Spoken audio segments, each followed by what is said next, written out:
Hello, I've got another story for you. This story was told to me by my student Lorna, that is her English name. It comes from the southwest of Shimen County in Xinjiang province near the city of Jiangshan. I hope I pronounced that properly. And she said, near my hometown of Jiangshan, there is a mountain named Mount Jianglang. This mountain is famous for its three huge steep cliffs which reach directly into the clouds.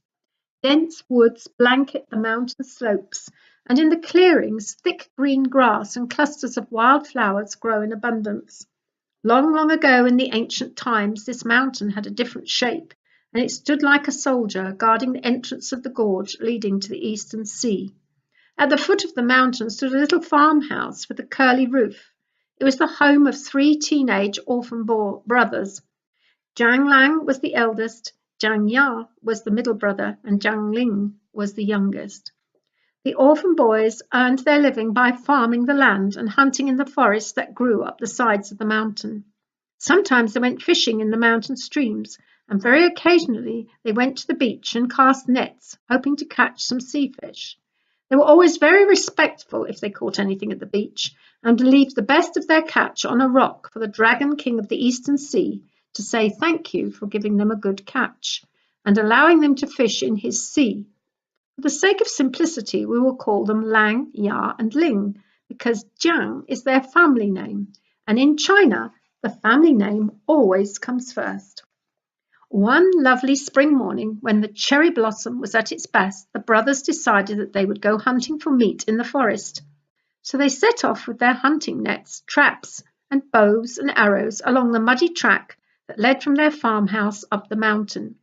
The brothers walked for a very long time, climbed higher and higher and higher, and then as they turned the corner in the path, they heard a strange sound and stopped to listen. "It sounds like somebody crying," said Lang. "Up here on the mountain," replied Ya. "Nobody comes on the mountain except us." "Who could it be?" wondered Ling. "The nearest town is miles away from here." "Let's find out," said Lang in a whisper. "We must be very quiet, otherwise we might frighten whoever it is away." The brothers crept slowly forward along the slippery, muddy path, stopping every so often to put their fingers on their lips and say, "Shh!" They turned the corner in the path, and there in the little pavilion with the curly roof sat a beautiful girl, crying her eyes out. The brothers hurried to the little pavilion and sat down on the bench beside her. "Oh dear, what is the matter?" asked Lang. "Are you hurt?" asked Jan. "Can we help you?" asked Ling. "I am lost," sobbed the girl. "I can't find my way home." And then she started crying even harder. "Don't cry, please don't cry," begged the brothers. Ling unwound the orange headscarf from around his neck and handed it to the lovely girl. "Here," he said, "wipe your tears. We will try and help you find your way home, but first you need to eat and have some rest." "We will take you to our house. It's just at the bottom of the mountain. See, you can see its curly roof just down there," said Lang, pointing down the mountain to the little house with the curly roof. "Who are you?" asked Ling. "I am the youngest daughter of the Dragon King of the Eastern Sea," replied the girl. "Really, I am a dragon princess, but I want to be a human girl forever. I like the world of men. I want to live here on this land as a human." "Ah," said the brothers, "and what does your father, the King of the Eastern Sea, think about that?" "He doesn't know, and he'd be very angry if he did," replied the Dragon Princess. "You see, I'm his youngest child, and I am special to him, because my mother died shortly after I was born." "Well then, special daughter of the Dragon King of the Eastern Sea, we will take you home," announced Jar. The three brothers showed the Dragon Princess the way to the Eastern Sea, and after that she often visited them in their little house at the base of the mountain. They went hunting, fishing, and walking together. Time passed, and gradually the little Dragon Princess and the youngest brother Ling fell in love and wanted to get married. For a time they were all very happy, but when you are at your happiest, something always happens to disturb your happiness. Not far away from the little house with the curly roof lived a very old and very ugly toad, who controlled an evil army of shrimps, crabs, swordfish, sharks, and jellyfish. He was known as General Toad, and he was unbeatable. The Dragon King wanted more power, and in order to get that power, he had to bind General Toad to him with ties of family. So he promised General Toad that he could marry the little dragon princess in return for fighting other kings and emperors and getting more land for him, the Dragon King of the Eastern Sea. Well, General Toad was absolutely delighted. The Dragon King called the little princess into the throne room of the shell castle that stood on a rock out in the middle of the Eastern Sea. "I have arranged for you to marry General Toad," he said pompously. "Oh, Baba, how could you promise me to that ugly creature?" cried the little dragon princess, tears running down her. "If you loved me more than riches and power, you would never have done this to me. I am your father, you are my daughter, and you will do as I command. You are mine to do with as I please." What a nasty man. Goodness me. The Dragon King spoke sternly, blowing smoke through his nostrils. The little princess could see little flames of anger flitting between his teeth, and she knew she had better shut up. "I'll run away to my friend's house beneath the mountains," thought the princess. "I will tell Jiang Ling all about this terrible thing that my father has done. He and his brothers will protect me from the terrible Toad General. I'm sure they will, because Ling loves me."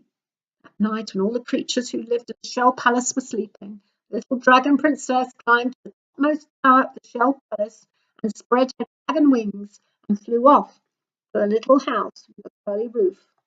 "Oh, Ling, what am I to do?" wailed the little princess. "I do not want to marry that terrible General Toad. I love you, and I want to live with you and your brothers forever."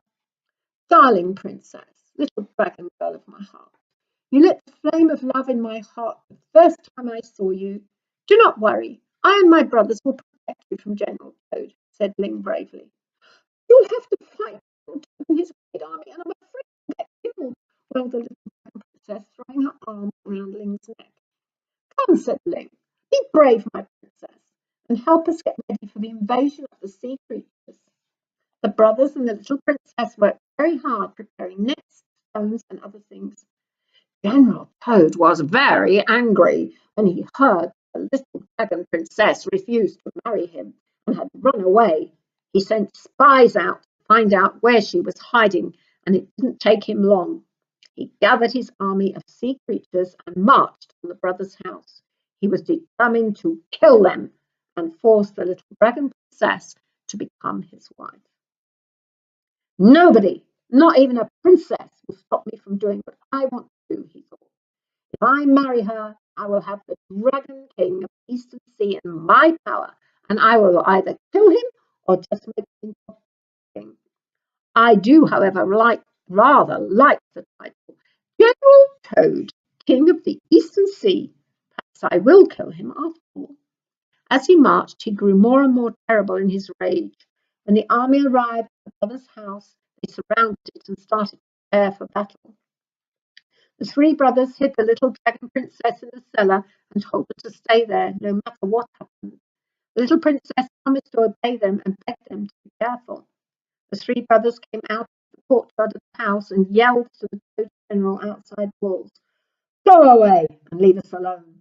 We will fight to the death for the little dragon princess. She belongs to us, not to you."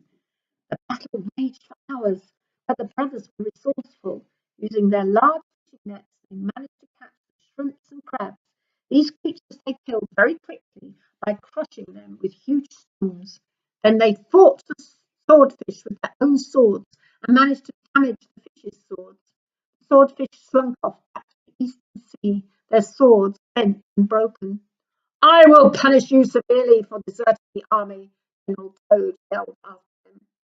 After a while, all the soldiers were dead, and only General Toad remained.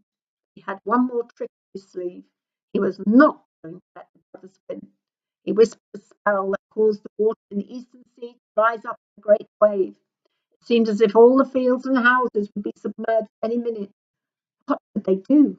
Lang flew to the gorge and tried to stop the oncoming seawater with his body, but his efforts were in vain. General Toad whispering more spells and more spells and more spells, and the huge wave was followed by an even bigger wave, and then an even bigger wave. Let's do something to help Lang, yelled Yar, racing to the gorge. Running after him as fast as he could came Ling, the big out and helped Lang to block the rising waters that threatened to destroy the farms and houses beyond the gorge. Finally, the seawater stopped swelling and crashing against the three brothers. Hearing no noise, the little dragon princess left the shelter of the cellar and came out to the courtyard. All around her were the bodies of the sea soldiers, and among them she found General Toad quite dead. Where are the boys? She thought. She started to search for them, but they were nowhere to be found. Lang, Ya, Ling, where are you? She called. Come out and stop playing hide and seek with me. But there was no answer. No matter how much she called or how hard she searched, she still could not find the three brothers. Finally, she sat down on a stone and cried. Then her father, the Dragon King of the Eastern Sea, came flying by, and when he saw his daughter sitting there crying, he flew down and sat next to her. Stop crying, little one, he said, putting an arm around her. Come with me. Promise you will never have to marry anyone I say you have to. You can choose your own husband.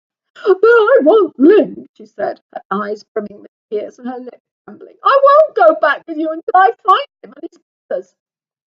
They turned into cliffs that blocked the gorge, said the Dragon King. The little princess stared at her father, her eyes round in disbelief. Don't believe me then, said the Dragon King huffily. Go and look for yourself. She looked and burst into tears at once. How can they be cliffs? I can't believe it. They saved many people from drowning, said the Dragon King. They need to be their heroes. You caused all this. I will never, ever, ever, ever, ever forgive you for this, said the little princess coldly, trying to face her father. You do not love me at all. All you want is power. You do not know what love really is. Your family are possessions to you, and you think you can dispose of them as you like. Well, I have news for you. You can't dispose of me because I am not a thing. All of a sudden, the little dragon girl started changing, not back into a dragon, but into a cuckoo. She flew off, and her mournful cry, cuckoo, could be heard around the cliff that was once her beloved Ling. To this day, cuckoos can be found on this mountain in springtime, calling cuckoo.